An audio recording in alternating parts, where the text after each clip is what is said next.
In this second deleted level, which is an extended sequence of the sewers in Seattle, this comes on the heels of where Ellie goes into a building and she survives an attack by stalkers and gets thrown out of a window and gets swept away by the current. And then we cut this section that used to be there in the final game. Now you will get to play it. So this was a way to get a bit more interesting puzzles, interesting traversal, figure out how Ellie can navigate the sewers with the fighting current. Ultimately, with a lot of these levels and these sequences, the reason why we cut them were for pacing purposes. But here it is for you in this very kind of raw form that part of it will feel finished, parts of it will feel like assets are missing as far as audio, animation won't be final.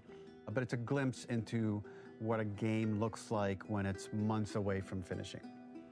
Enjoy.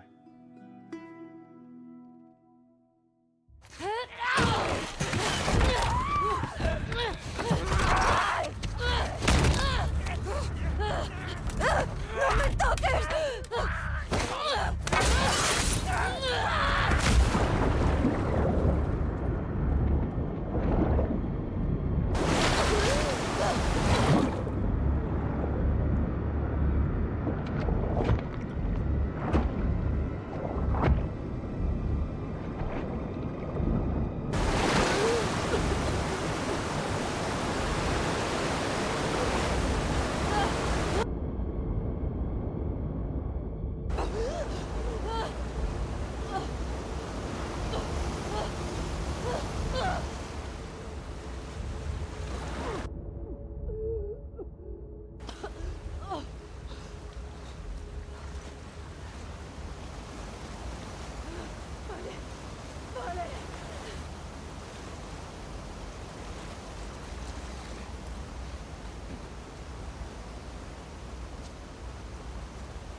Cadena asiática.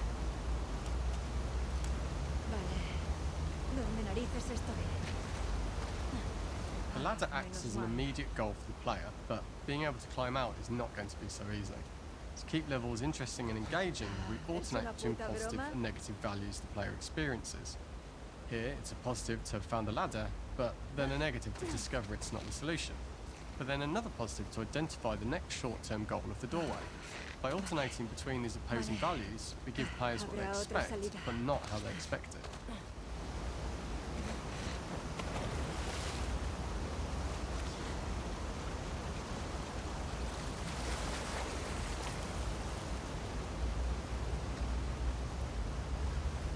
This level, internally known as Find Nora, was quite long in duration as we had to make Ellie traverse a far distance to the opposite side of downtown Seattle. The sewer section was originally longer than what we released the game with, approximately 10 minutes more. This was one of the few areas of the game that used water flow as part of a traversal puzzle. The player has to go upstream to use the current to get to the platform to reach the other side. We mostly cut this mechanic game-wide, however it remained in essence in the section swimming to the aquarium as Ellie, when you were avoiding the waves. ¡Qué ganas de largarme! Throughout the rest of the level, we also used light to indicate to the player that they were heading in the right direction. At each turn, however, we blocked the direct route forward. Players would know that they just have to keep finding alternative paths, promoting those feelings of being desperate and trapped. We slowly introduced the player to consider climbing into smaller pipes and crouching in these tight spaces.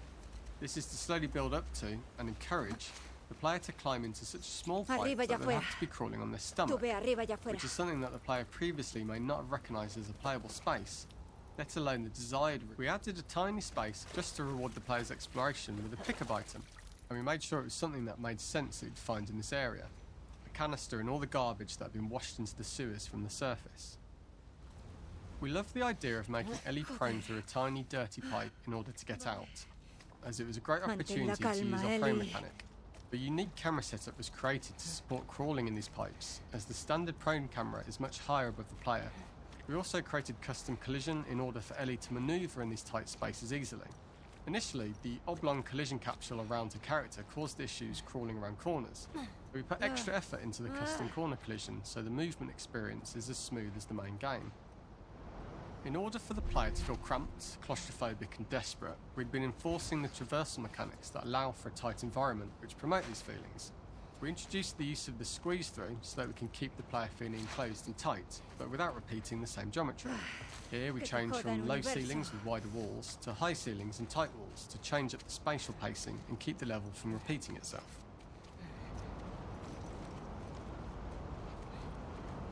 Menudo sitio de mierda para morir.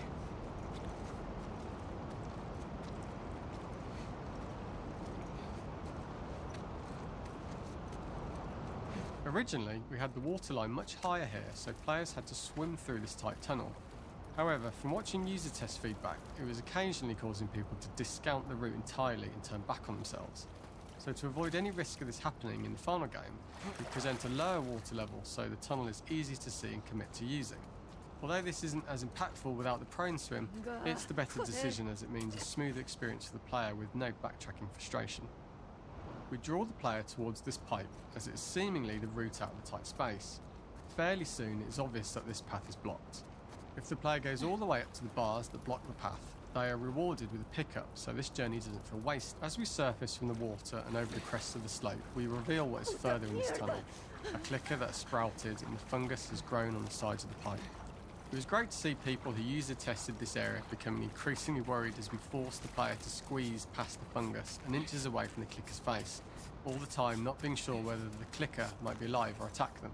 Although we aren't as cruel as to force a clicker attack in such close proximity, we do have a payoff for this moment. This clicker momentarily turned into Joel to show Ellie's PTSD from what happened to Joel at the start of the game. Ultimately, we decided to save this moment for the farm level, as it was more impactful there because it could become the centrepiece of that experience. Whereas in the sewers, we weren't able to make it as much of a narrative point and give it the breathing room and reaction time that it deserves, given the tight space. ¡Mierda!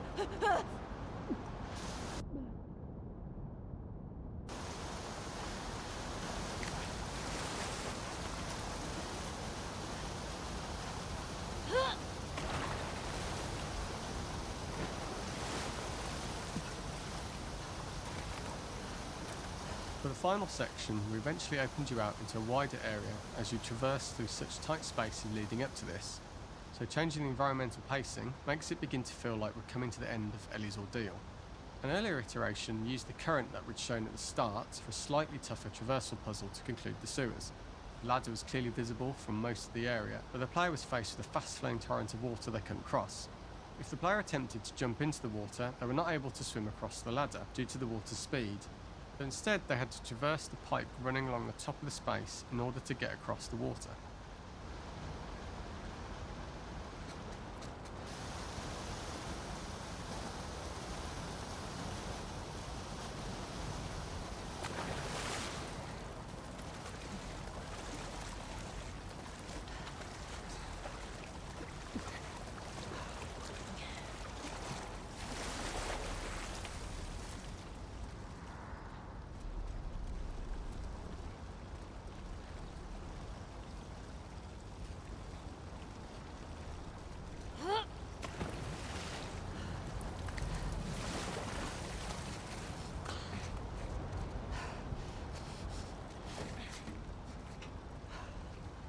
Using this pipe was retained in the iteration we shipped with, as it's the last of the extreme methods Ellie has to undergo in order to escape the sewers, and what she will go through in her pursuit of revenge.